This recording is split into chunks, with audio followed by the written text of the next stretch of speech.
ଚିଲିକା ଉପାଧ୍ୟକ୍ଷ पद बजाय बीजेडी कसरत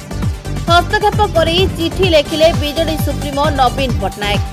पौर उपाध्यक्ष विरोध में आसीथिबा अनास्था नहीं कड़ा निर्देश देले नवीन पट्टनायक आसंता काली अनास्था विपक्ष में भोट देवाको दलीय काउंसिलर को देले निर्देश जदि दलीय काउंसिलर हुईप अमान्य करती ताहले कार्यानुष्ठान चेतावनी देथिबा जणा जायछि। निर्देश संपर्कित नोटिस काउंसिलर को देवाको जगन्नाथ सरकार को निर्देश दिया जायछि। सेपटे बीजेडी निर्वाचित 19 काउंसिलर एबे अज्ञातवास सूचना मिली। अज्ञातवास काउंसिलर भास्कर राव को समर्थित बोली कहुଯାଇଛି।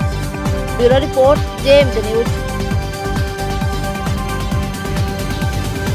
सब बेले व्हिप जारी करे जेतु पार्टी गुटे शृंखलित पार्टी प्रत्येक पार्टी जिंस कर आपण जो लेटर आछि ताको मानिबे बोली आपण भाउछुनी काउंसिलर मान आगे के मानिबे न मानिबे सेटा अलग कथा किंतु नीति नियम अछि कि नै जदि न मानिबे जहा हमरो सुप्रीम जहा निष्पत्ति करबे से अनुसार हमें तो हमरो म्युनिसिपल मैनुअल हिसाब रे जोटा भी आईन अछि अनुसार डिस्ट्रिक्ट मजिस्ट्रेट इज एम्पावर्ड अनुसार हमें समस्त सिग्नेचर वेरिफिकेशन कराइथिलु और गोटे टिपिकल 15 दिन रा टाइम देकिरी 9 तारीख माने काली हमें अगर नो कॉन्फिडेंस मोशन शेड्यूल करा होची अनुसार सब कलेक्टर को ऑथराइज करा होची सब collector Rayagada no confidence motion रो आधिपत्य करके देखिबे वोटिंग रे सब प्रक्रिया अछि और हमरो लॉ एंड ऑर्डर हिसाब रे हमें करूछु।